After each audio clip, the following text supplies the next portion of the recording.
তোমরা সবাই কেমন আছো? আশা করি ভালো আছো। তো দেখো, সকালবেলা মেয়েকে স্কুলে পাঠিয়ে দিয়েছি, বরমশাই অফিস চলে গেছে।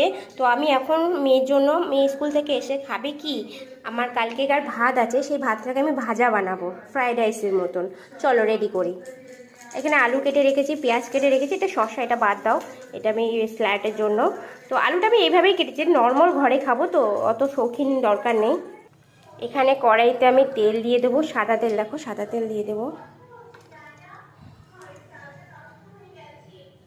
তেল দিয়ে দিলাম। এই তেলের মধ্যে আমি এখন দেব অল্প একটু জিরে ফোড়ন, সাদা জিরে ফোড়ন, তেজপাতা, শুকনো লঙ্কা, এটা দিয়ে দেব। এর মধ্যে দিয়ে দেব আলু,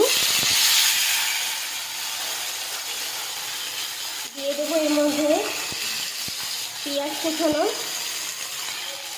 চলো এটাকে ফ্রাই করি। জানো কিশমিশ খেতে ভালোবাসে, তাই একটু কিশমিশ দিয়ে দিলাম। কিশমিশ দিলে ভালো লাগবে, কাজুটা আর দিলাম না। এটা ফ্রাই হলে এর মধ্যে ভাত দিয়ে দেবো, ডিম ভাজা দিয়ে দেবো, আর একটু দিয়ে দেবো বাদাম, যেরকম একটু টেস্টি বানানো যায় আর কি। বাদাম দিয়ে দিলাম, কিশমিশও দিয়ে দিয়েছি। হয়ে এসছে মামু, দাঁড়াও আর একটু, খিদে পেয়ে গেছে তো, বাচ্চা মানুষ। আমি জানি মামু তোমার খিদে পেয়েছে, এই তো হয়ে এসছে মামু।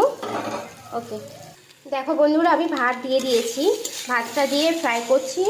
কাজু কিশমিশ তো দিয়েছি, তোমাদেরকে বললাম। নুন চিনি তোমরা পরিমাণ মতন দিয়ে দেবে, সেটা দেখানো হয়নি, কারণ আমার মেয়ের এত জোরেই খিদে পেয়েছে, কিছু করার আমি তাড়াহুড়ো করছি। দেখো গাইস, আমার ফ্রাইড রাইস রেডি। ওপর থেকে ডিম ভেজে দিয়ে দিয়েছি, শশা কুচিয়ে দিয়ে দিয়েছি। তো তোমাদের রেসিপিটা কেমন লাগলো প্লিজ আমাকে কমেন্ট করে জানিও। কমেন্ট করলে আমার ভালো লাগবে, নতুন নতুন রেসিপি আনবো তোমাদের জন্য।